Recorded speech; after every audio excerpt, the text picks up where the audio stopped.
the Iran thing, this 12-day war that just happened, it seems like we got out of there so quick because they were threatening to do something with that little strait there. They were threatening to mine it or something like that, and we were terrified they were going to do that. Right. Do you know the ins and outs of how that works? Yeah, it's the Straits of Hormuz. It's the little choke point at the bottom of the Persian Gulf. Mm-hmm. I believe it's about 15, 16 miles wide, and all the tankers from Saudi Arabia, from Iraq, from Iran, they all have to go through there. I actually have a different theory of what happened in Iran with the Americans bombing the nuclear sites. Mm-hmm. My next book, by the way, it's coming out, is about the Iranian Revolution. Right. So I've been really kind of focused on Iran lately. King of Kings. King of Kings. Yeah. This is coming out in a few weeks, but. I've talked to a few people inside Iran who are since the American bombing, people who are on the opposition to the regime, and what almost all of them have said was that this is the greatest gift, the American bombing the nuclear sites. This is the greatest gift to the regime that they've ever had, because now they can tar all the opposition with, if you're against us, then you're lackeys of the Americans. So it plays right into the regime's hands. And so one of the kind of conspiracy theories, and Iranians love conspiracy theories. Oh, do they really? Oh gosh, yeah, they have conspiracy theories about everything. Yeah. I know. What is the sentiment of Iranians towards America? Because I know a lot of them are actually like Israel, which is shocking. Right. Well, there's always been a large Iranian Jewish community that was never kicked out. It's still there. A lot of the prominent Iranian Jews left after when the Shah was overthrown. They're like in Los Angeles and stuff now. Mm-hmm. But they just love conspiracy theories. Well, and also the Shah was always very close to Israel. And part of that, they're not Arabs, Iranians. They see themselves as apart from the Arab world. And they're also Shia Muslims, which is different from all the Sunni Muslims that kind of control all the other Middle East. So they've always seen themselves as apart. They actually get offended if people think that they're Arabs. They're very proud of the fact that they're not. So there is this kind of natural affinity that they've often have with Israel. But the conspiracy theory is that, or one of the conspiracy theories is that the regime actually, they had a chance to kind of cut a deal with Israel when Israel was bombing them. And they were asked to come to the negotiating table, and they resisted. And then the Americans bombed the nuclear sites. And the conspiracy theory is that that's exactly what they wanted to happen. They knew that they were never going to be able to develop a nuclear weapon, that they'll never be able to get away with it with the West. Who knew? The regime, the Iranian regime. So we'll sacrifice our nuclear program. But in return, now we have America bombing us, killing civilians, and that's a way to rally the country around the flag, which has happened, and to gut our domestic opposition, because now we can say, oh, you're in bed with the Americans. You're supporters of the people who attacked our own country. So the Iranian opposition people I've talked to in the last 2 weeks, they're really despondent over what happened, and they feel that it set the move against the regime back at least 5-10 years. Did you see that interview that the president of Iran did with Tucker Carlson? No, I didn't. I was probably in Turkey when it was like a 30-minute interview. Huh. And it seemed like his sentiment was like, I don't want to fight. Right. It seemed like we don't harbor, like, of course, our slogan is death to America, but everyone needs a slogan. Right. Like, we don't want to fight you guys. Right. Netanyahu's been trying to get you guys to bomb us since the early 90s. Right. Right. And I think it's true. And I've never bought into this idea that the Iranians could develop a nuclear weapon and somehow launch it against Israel or against anybody. Mm-hmm. I know I was embedded with the Israeli army. I know the kind of spy imagery they have of drones and satellites. The Americans have it too. The minute, the instant, a missile was pushed out into a launch pad in Iran, it would be blown up. The idea that they could somehow bring it out, set it up, launch it, and somehow it hit Israel. It's a fantasy. They wouldn't even be able to get it off the ground. They wouldn't even be able to get it off the ground. Oh, wow. No, they wouldn't even be able to get it to the launch pad. It would just, as it's coming out the tunnel. No, it'd be instantaneous. Not just drones. I'm sure there's satellites. Right. Yeah, there's constant satellites and drones. I'll tell you, I was in. It was with the IDF, the Israeli Defense Forces. This was 20 years ago in Gaza, and I was in one of their command centers, and they had drones then looking down at Gaza. I distinctly remember them focusing on a guy who was reading a newspaper on a bench. And they said, so we can tell he's reading a newspaper. The American drones can read the newspaper. And that was 20 years ago. Wow. So, the idea that that anything can happen in places like Iran without them absolutely knowing is absurd. And I also read that Israel actually published, I think the Israeli government came out recently and said that 60% of their uranium survived the bombings. Right. So what? Right. I mean, I was hearing everything all over the news saying that this was like the most successful bombing campaign ever. Right. But 60% survived. Now what? Yeah. I mean, who knows? Who knows? What were you doing in Israel 20 years ago with the IDF? I was reporting. It was actually at a time when, this was even before this was in, God, it was more than 20 years ago. It was 2002. And so it was even before the whole term of embed had come along. Mm-hmm. And I and my photographer I've always worked with, we wanted to go on a mission with the IDF into the West Bank. And so we got clearance to do it. And just by chance, while we were there was a huge suicide bombing that killed about 24 people. And so the Israelis did this big offensive into the West Bank. So we, Paolo Pellegrini and I were embedded with this forward kind of commando group and the Israeli army. How do you go about doing that? Like getting there and getting them to just bring you in? Sure. Yeah, it's like just kind of persistence, It's the one thing I remember about that trip in particular is that we got with this commando group and the head of it said, okay, you got to, here's 2 uniforms for you. And I said, man, I'm a journalist. I can't wear an army uniform. And he goes, okay, well, wherever we go, there's a dusk to dawn curfew and we do all our operations at night. And so if you're not in uniform, we're probably going to shoot you. And I went, okay, I'll put on the uniform. Sold, baby. Yeah. So, what are your thoughts on the possibility of another nuclear war between these two states? Do you think it's likely that nukes ever get used again on this globe? I think it's really likely they're used again, but I don't believe between Russia and America and China. I mean, I think it's if it happens, it's likely to be one of the second tier countries that are kind of off the radar, like Pakistan or India. There's 9 nuclear armed countries. That's right. Israel, France. I think South Africa. Oh no, South Africa gave them up. They gave them up. Yeah. India, Pakistan, North Korea, China, America, Russia. What's the ninth? You said Israel. Yeah. Here we go. United States, China. Oh, UK. Oh, that's right. The UK. Of course. Yeah. Yeah. Yeah. I mean, I would.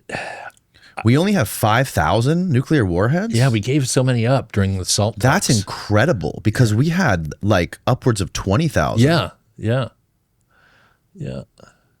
That's a great thing to see. The fact that we've been able to reduce the nuclear stockpile that much and convince Russia to do the same thing. Right. Well, on record, right? Yeah, on record. Well, I mean, technically, Israel's not even supposed to have nukes, right? But they do. Right. That's right. Yeah. Actually, it's funny on this topic. The great story that has never been told, I don't think ever will be told, is that one of the great successes of the Clinton administration was the roundup of the rogue nukes following the collapse of the Soviet Union. There were dozens. Oh, yeah. It's an amazing story, and I don't think it'll ever be written. But there was CIA, NSA, the Brits MI6 were in there, and they were literally going up and buying buying nuclear warheads for people, and it's incredible because so much was missing. I saw an amazing documentary about this, about some Russian dude who was like slinging submarines to drug dealers. Yeah, and he was like, they were sitting in there's a great, I forget the name of it. Steve, you should probably try to find this documentary, but and there's a scene when they're in Russia and this big Russian dude's in the sauna with these drug dealers, these like cartel guys, and he's like, "You guys want a nuke?" No, it was He's trying to like throw in a nuke to spice up the submarine deal. Yeah, no, it's amazing that they managed to corral that. Yeah, yeah. The idea of just like the nuclear deterrence, the idea that all these nations in the world just have a gun pointed at each other's heads. It's just a circle of nations, and everyone's got a gun pointed at the other guy's head. I know. It's and amazing. that we haven't launched anything. Yeah, is fascinating. And then like I had a guy on here the other day who was he's a naval guy who was like a Navy submarine commander, and he was explaining to me how all these submarines, there's thousands and thousands of nuclear submarines littered throughout the oceans at all times, right? Like from every nation that are even circling our coasts, right? Both sides of our coasts, yeah. And each one of these subs have like dozens and dozens of MIRVed ICBMs on them. Yeah, no, it's if you think about it too much, it's pretty terrifying. It really is. Yeah. I mean, world enders. There's just these things that are circulating the oceans and probably in space. That just could end the world in a matter of seconds. Yeah, minutes. I think it's like 30 minutes. If an ICBM was launched from Pyongyang, it would take 30 minutes for it to hit Washington D.C. Wow. 30 minutes. Yeah. Can you imagine the amount of decisions that have to be made in 30 minutes? Yeah. No, I mean, again, going back to when we were talking about the before, I mean, I gotta believe, and maybe it's just wishful thinking, that with spy satellites and drone technology, that you see this stuff coming. Submarine, nuclear submarines, maybe not that. But on the ground at least, I mean, I gotta believe that you could see this stuff before it was ever launched. Yeah, I think the satellites, like the SBIRS system that we have, can detect. It can detect the rocket blast, the burners, burners on the rockets, like the second they launch. Right. So like as soon as a rocket launches, we have satellite systems that know that it launches, and we also have interceptor missiles. We have like 44 of them, I think, and they only have 40% accuracy. Oh, right. Yeah, I heard about that. Yeah. So like that's like shooting a bullet out of the sky, right? Shooting a warhead out of the sky with another bullet, with another rocket, which is crazy. Yeah. What could possibly go wrong? Right. But like I think one of the biggest fear. I agree with you. I don't think one of the major nation states would do this. I don't think that Russia, China, or the U.S. or even if Iran had a nuke, I don't think they're suicidal. Right. Because the second you do that, it's all out nuclear war, and you're dead. Yeah. And that's why Russia, I think, and the U.S., we both have the dead man switches. Oh yeah. So if everyone dies in Russia and a nuke, or like if 20 nukes hit Russia and like takes out everybody, there's like a switch. There's sensors that go off that unleashed every single nuke they have back to America. Wow. So even if they're all dead, America's done for. Wow. But my biggest fear is that like a rogue sort of a cartel or like a rogue military gets their hands on something like this and sets it off, and then like it gets attributed to the wrong people, or no one knows like where to attribute it to. Like even if like imagine if a nuke ended up on like a train or a somewhere, it got shuttled to like the middle of Ukraine, and maybe it came from Russia, maybe it came from somewhere else. That's what it was. Operation Odessa. That's the documentary I was telling you about. And like maybe it's like a small tactical nuke or like a suitcase nuke or something like this, and like it was just like a faction of a military or like ISIS or something like this, and then detonated it. Right. And now all of a sudden the world's on fire, freaking out, like a nuke went off. How do we know who did this? Do we have to retaliate? And that's what I'm scared of the most. So I'll tell you something else that's scary that somebody told me years ago in the military, and it was actually this was right when I just came back from Chechnya. I was talking to this military guy. there was so much HEU, highly enriched uranium, that was still missing. And what he was worried about was somebody just getting a tin of HEU, just the powder, attaching it to a helium balloon, sending it up, say, 2,000 feet over Manhattan, and then having an altimeter bomb that just blows up the balloon. I mean, this is not even a nuke. This is like a dirty bomb. It's a dirty bomb. And then that uranium just spreads over the city. And you're not going to wipe out millions, but you're going to kill thousands. And it'll just be, there's no way to stop it because it's undetectable. Again, it's that low tech, it's box cutters. It's this low tech thing that there's nothing to prevent it from happening. Yeah. So or even like drug cartels, Sure. like cartel wars. Like imagine if the Sinaloa cartel or one of these cartels got their hands on a nuke somehow and they freaking blew it up in Mexico or somewhere else, I'm not going to be able to sleep tonight. Yeah, no, it's definitely a terrifying thought, man. Yeah. And I don't know where it goes, but like this I heard this story the other day, and I think Andy Jacobson was telling this story about how like the countries with the nuclear bombs are the ones that America doesn't fuck with. Like look at North Korea. Right. Kim Jong-il made that agreement with, I think it was Clinton. Clinton tried to get him to stop his nuclear program. Right. Yeah. And he shook his hand, but he had his fingers crossed behind his back. So They did the nukes. They started their nuclear program, and now they have like, I think it's 80. Yeah. They have 80 ICBMs, nuclear warheads. Yeah. And because of that, Kim Jong-un is probably going to die of a natural death in his bed at night. Yep. That's right. That's right. So why wouldn't Iran want a nuke now? They probably want a nuke now more than ever. Yeah. Yeah, probably do. Yeah, and you're right. I mean, it's an amazing kind of it increases the longevity of your regime if you have it. Yeah, right. And the idea that North Korea has it is really pretty terrifying. I mean, I find more terrifying than Iran has it or Pakistan or anything. I mean, that's just a crazy regime. Crazy. So, yeah, totally unhinged. Yeah, but I would hope they're not suicidal. Right. Because, again, like the scary thing about them launching a nuke is obviously we would know the second it gets launched. And again, we have 30 minutes, according to Andy Jacobson's new book, Nuclear War, to get from Pyongyang to DC. And within that 30 minutes, so many decisions have to get made by the president, who has the ultimate control. And he like walks around with a Denny's menu. Right. And the nuclear football, right. which is like scenario 1, scenario 2, scenario 3, scenario 4.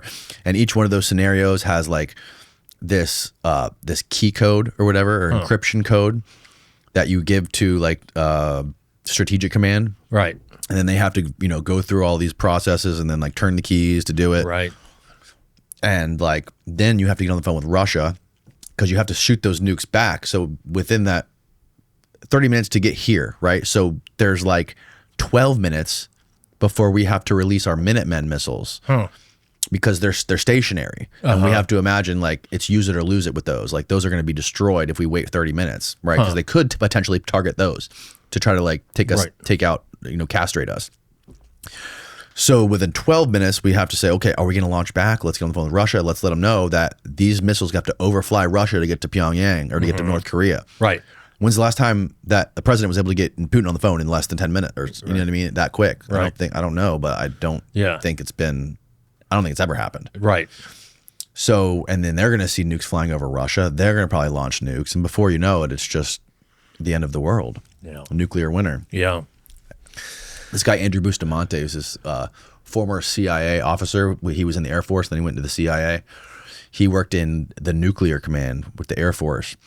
And he said in his training, he said if a nuke ever goes off like anywhere near you, on American soil, he's like, if the one thing you're going to want to do is run towards the mushroom cloud because the death will be a lot quicker. Oh, yeah.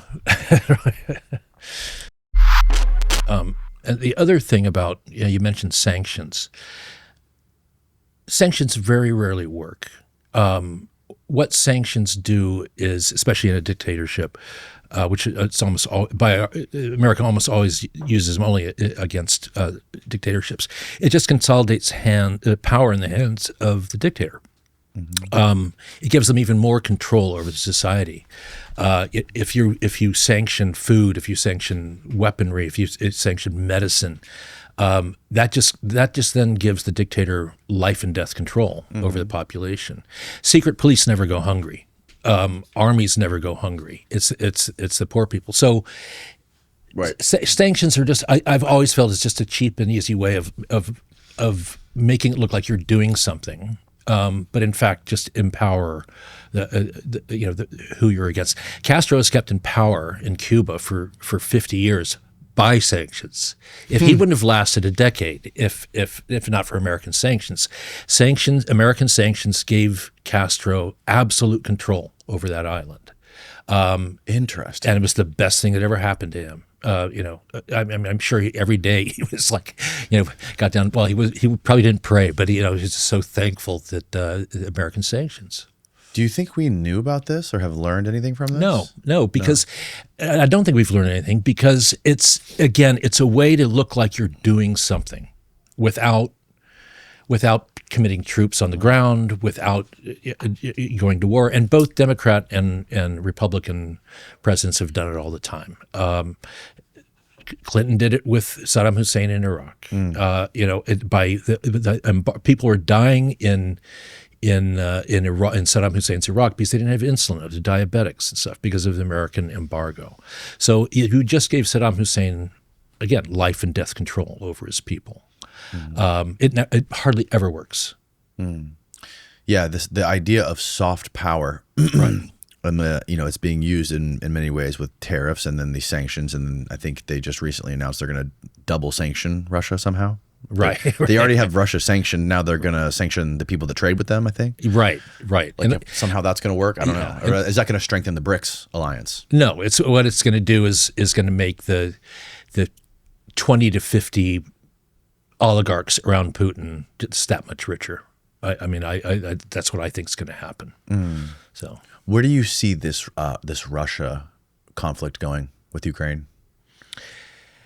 Do you think it's going to freeze? Do you think they're going to win? It seems like they're winning pretty hard right now. It does. It seems like the Russians are winning. I remember when Trump was elected the first time, this group of psychologists did a profile of Trump, and one thing they all seemed to sort of agree on was that he has such a personalized approach to power that if under his watch, say September 11th happened, that he would see it as a personal attack on him. He wouldn't see it as so much as an attack on the country, but because everything is about him. Yes.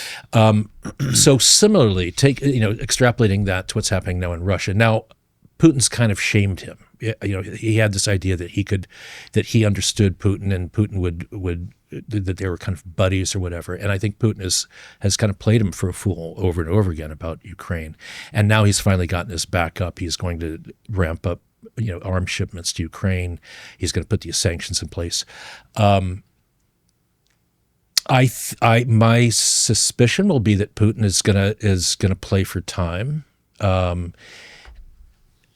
The one wild card in the whole Russia-Ukraine thing is because Putin is a dictator, and because he controls information into his own country, he always has the prerogative of declaring victory and going home, right? He can say, okay, mission accomplished, we're out of here.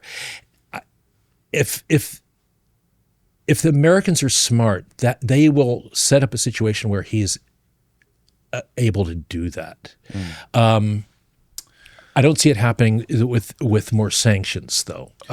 We had an off-ramp a month into the war. Right. Literally in March. Right. I think it was Naftali Bennett was hosting some sort of a negotiation with Trump and Zelensky. Right. And Putin was trying to negotiate an end to this war. Right. And I think it was the Biden administration who basically said, no, we're not gonna let this happen. Right. It's yeah. So what is his goal? What are his goals? Like why would Putin be wanting to negotiate an end to the war 1 month into it? Right. Well, they weren't accomplishing what they had set out to do. Because I think Ukraine had just won like a strategic battle or something right when that happened, and like we had them on their heels. Right. And one of the top generals in the U.S. military was like publicly stating like, "This is what needs to happen. Now is the time." Right. That's right. No, it's right. It was probably about 2 months in when they failed to take Kyiv and they were getting pushed back. And what Putin had been trying to do up until then, it's a classic Russian tactic, is you use your conscripts. You use the grunts. They were not Russia's best soldiers. They weren't using prisoners yet, though, were they? They were not using prisoners at that point. But the frontline troops were from Asian Russia. And they were conscripts. So in the Russian military mindset, both groups of people who were very expendable. But the problem is they were not very well trained, and they were getting their asses kicked. And so that all kind of changed. What is not going to happen is you cannot get a Ukrainian president, Zelensky or anybody else, to agree to the loss of Crimea and the loss of the eastern provinces. That's what's going to be the de facto situation on the ground. They're not going to get them back. But you can never ask them to formally cede it to Russia. So, I mean, and I remember when Zelensky was meeting with Trump in the office, they were saying that this is the deal you have to kind of realize you're never going to get those back. Give it up. He just can't, But the reality on the ground is they've lost. Well, what are they going to do if they don't have our help? Well, that's true. Then the whole But I don't think he could ever manage to formally cede that. It could be in dispute. Kind of like the way Germany during the Cold War was divided. No, we never recognized the annexation of East Germany. But it was a fact, and so he kind of lived with it. Right. So yeah, that's like me telling John Jones that I'm not going to let him punch me in the face. Right. It's like he's going to punch me in the face if he wants to. Or he's That's right. Like I'm not going to let John Jones take my lunch from me. Like, that's right. I have no choice really. Right. Unless I have like 10 Mike Tysons behind me, helping me. Right. That's right. But if Mike Tysons tell me like, hey, give him half your sandwich. Right. Yeah. And we'll be done. I'm like, no, I'm not doing that. Right. But he can take half your sandwich, and you just say, I'm not giving you permission to take half the sandwich. Right. Just no, I'm not happy about this. Yeah, that's right. And also, like in the beginning of the war, I think Putin only had a couple 100,000 troops, maybe less than 200,000 troops, right? That's right. Yeah. To invade Ukraine, which is. He would you would think he would need in the millions, right? If he actually wanted to do something serious, right? And since then he did the July 12th, 2021 essay, right, where he talks about how he was ashamed by the breakup of the Soviet Union, and basically he thought that like the Donbass region and Crimea, needed to be a part of Greater Russia, right? Ukraine needed to let Russia be like an official language. It was a long essay. The sentiment of the essay was not that we want to make Ukraine part of the Soviet Union, essentially. Right. Although he said again and again that he is no never NATO. Right. That's no NATO, and that Ukraine is not really a real country. Right. I mean, he said that over and over again. Yeah. But the tool he's used over and over again, and he's done it in the Baltic countries, is this idea that the ethnic Russians are being discriminated against, and we're going in order to protect the ethnic Russians, and that was the idea with Luhansk and Donetsk and Crimea. Having seen the Russian army in Chechnya. I think it's probably gotten somewhat better on the ground now. I mean, more professional. Mm-hmm. But the first months of Ukraine reminded me very much of Chechnya, and that it's a really disorganized army. Generals could care less about the welfare, the livelihood of their soldiers. I remember, when I was in Chechnya, in Grozny, the Russians did this. Grozny, the capital of Chechnya, the Russians did this crazy thing of just doing a headlong march into Grozny, and being slaughtered.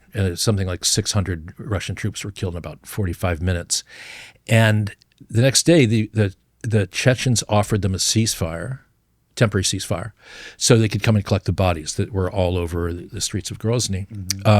And the Russians just said no. And it was really interesting to me that this came up again and again with the Chechen rebels that I talked with, is that we are fighting an enemy that doesn't even care about getting back the bodies of their own dead soldiers. And so these bodies were left in the streets to be eaten by dogs, and that's what happened, and that's been happening in Ukraine also. And I've heard this again and again. It's like, how, what kind of army? The American army will suffer casualties. It will lose people to recover the bodies of dead soldiers, and they've done that all through history. But to not even care about collecting the bodies of your own dead is just something that's quite bizarre. But they're brutal.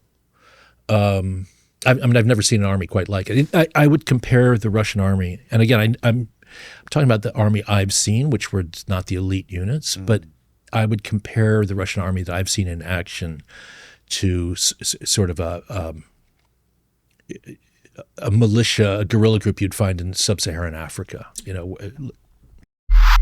Going back to like war and media and propaganda and all this stuff, and especially with like the evolution of war, like now it's more drone stuff, more AI is being used.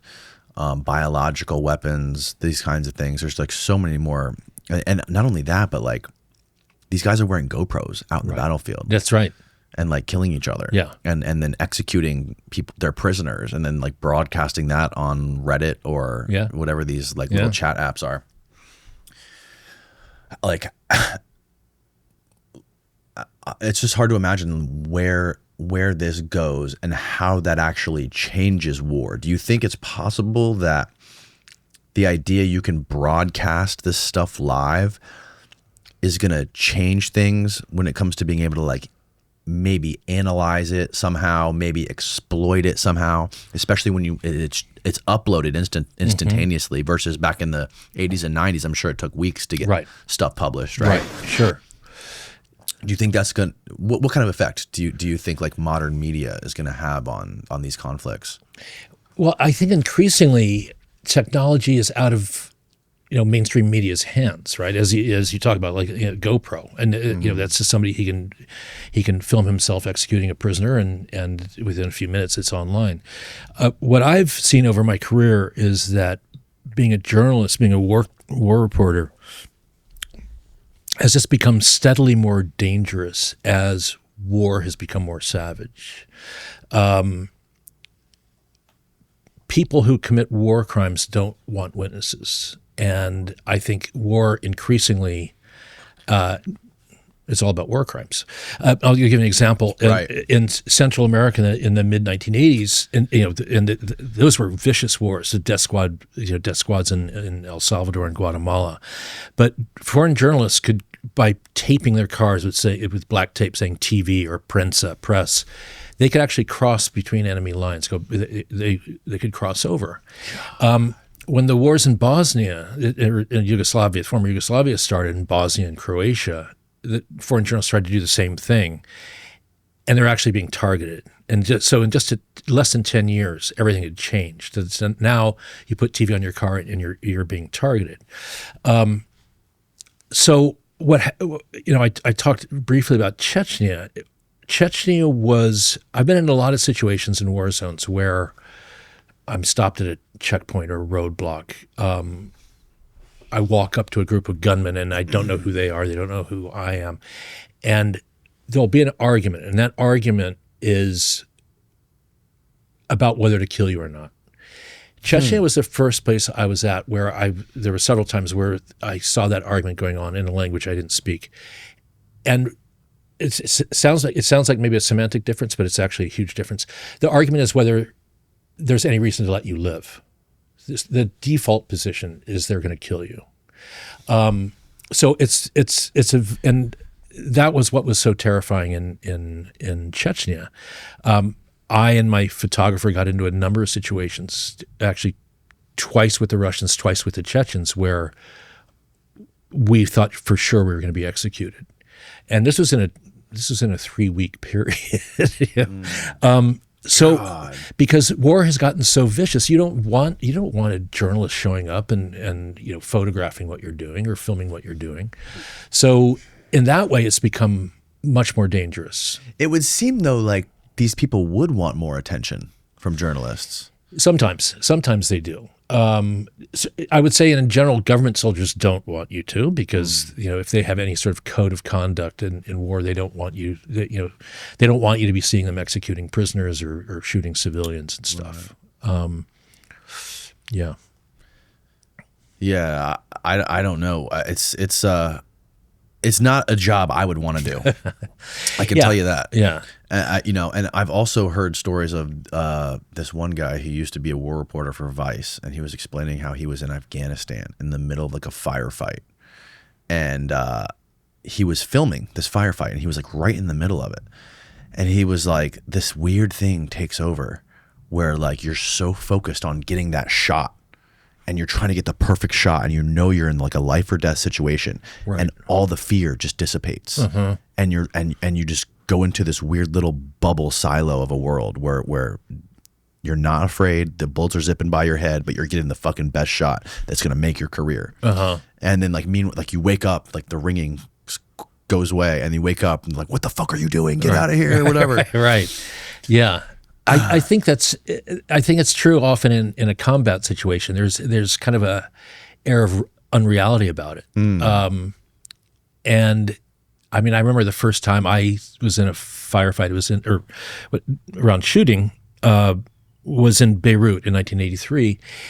I was a kid, and it was almost like I was inside a movie. That's what it felt like. Later, when I was a little smarter and stuff, it didn't feel like that anymore. But the first time I saw it, it was like, wow, this is a lot like a war movie. But it's not. It's pretty different. Talking about the difficulty of this job now. The other thing that's very different now is, and this is not danger, but most places I've gone, I do not go in as a journalist. I just get a normal visa and go in and try to stay under the radar, because that's the kind of journalism I do. I go to a place, I stay for a long time.